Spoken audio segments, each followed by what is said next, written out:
قد يبدو إقليم سمارة إلى الأمس القريب أرضاً قاحلة وفضاءً واسعاً. كانت قبائل الرحل ترتاد أطرافه صيفاً وراء مواشيها، وتنتجع مراتعه شتاءً تتتبع مواطن القطر والنبات. وقد يبدو اليوم وحاضرته سمارة مجرد إقليم حدوده 5 جماعات ذات تباينات في الأنماط والأشكال التضاريسية، مستمدا الاسم من نبتة السمار الشوكية بوادي سلوان الذي يشق خاصرة المدينة. إلا أن خلف هذه المظاهر تراثا بالغا في الثراء، وثقافة مغيلة في القدم، وقيما تأصلت وتفاعلت، عادات وأنماط تعبير، ومساكن في ظل تعاقب الإنسان والأزمنة، حيث التاريخ يخبرنا قصصا وأحداثا ووقائع تستدعي الزمن عبر تجلياته، والإنسان عبر تداول أيامه منذ ما قبل ميلاد المسيح إلى اليوم. مساحات الإقليم تتربع على عرش من الجمال الطبيعي، تتخللها أودية وغابات من شجر الطلح تودع أسرارها أكبر وديانه، الساقية الحمراء، الممتد من رؤوس الحمادة بعنفوان شاقا طريقه ليعانق المحيط، واد علم وأثر. على ضفافه مدافن هرمية ودائرية وممتدة الطول لأقوام سبقوا الإسلام، وزوايا تحضن مراقد أعلام من الأولياء والصلحاء.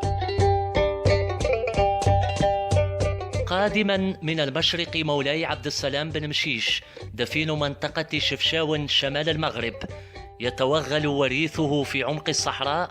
إنه الشيخ سيد أحمد الغيبي، دفين منطقة الحبش بإقليم سمارة، نفوذ، شرف وقوة قبيلة، حيث زمور الأبيض وزمور الأكحل. ومن سجنه في مراكش ممسوكا من حزامه بين مخالب ولي آخر تحول إلى نسر ليحط به في رحاب الطبيلة، إنه الشيخ سيد أحمد العروسي.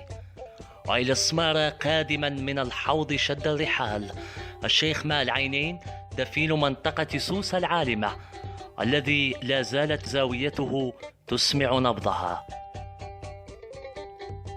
أولياء عمرت سلالتهم هذه الأرض، فما وهنت إرادتهم عن اكتشاف مجاهلها، ألم يثني عزائمهم ارتحال رمالها.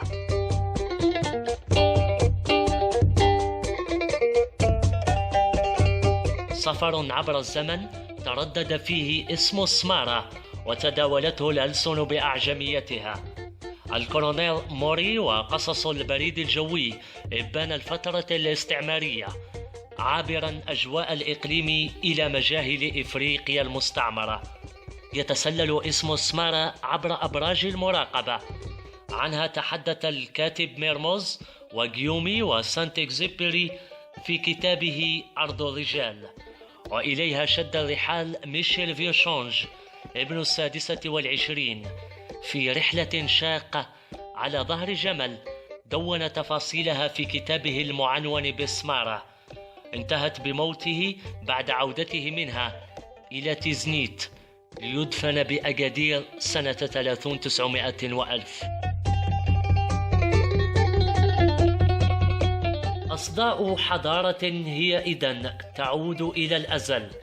وعند هذا المنعطف الإنساني يبرز اليوم إقليم سمارة، رمز هوية الأقاليم الجنوبية الروحية والعلمية، رأس مثلث جهة قلميم والعيون الساقية الحمراء، بوابة على إفريقيا وعلى مرمى حجر من الجارة موريتانيا، لينتظم فيه إيقاع الحياة ويسير بخطى حثيثة، متكئا على عبقرية اجتماعية وتاريخ تليد وأرض معطاء تنعتها دينامية ورش عمل مفتوح وفق مخطط تنموي شامل ورؤية واعية، بنى تحتية متكاملة، أحياء سكنية تستمد روح معمارها من خصوصية تاريخ الإقليم والحفاظ على نسيجه الحضري ونتاجه المعماري القديم.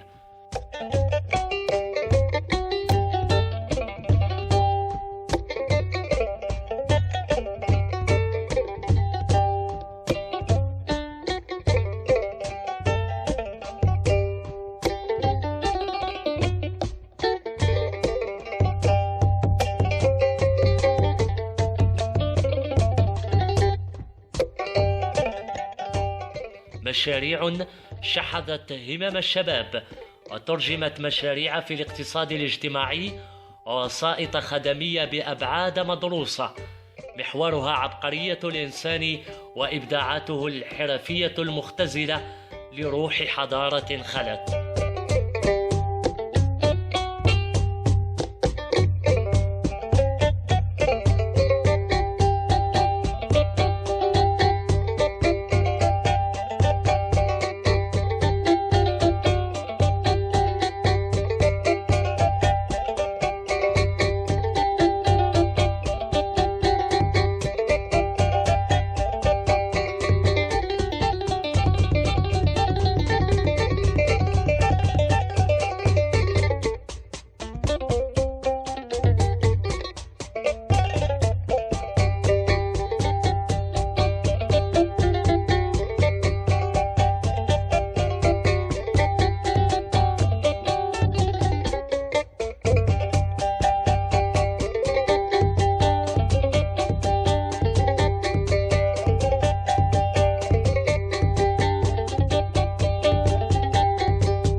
ما سيشكل وعاء مستقبليا يؤهل مقدرات الإقليم وينعش محيطه ويرسم للمدينة الإقليم هويته بأبعادها المعمارية في الزمن، مستشرفا المستقبل وفق خيارات تم إعمالها لتستجيب لطبيعة الإقليم واحتياجاته وانتظارات ساكنيه، ليتأصل بذلك تاريخ عرف قدره الأولون وسعى لمجده الحاضرون وورث شرفه اللاحقون.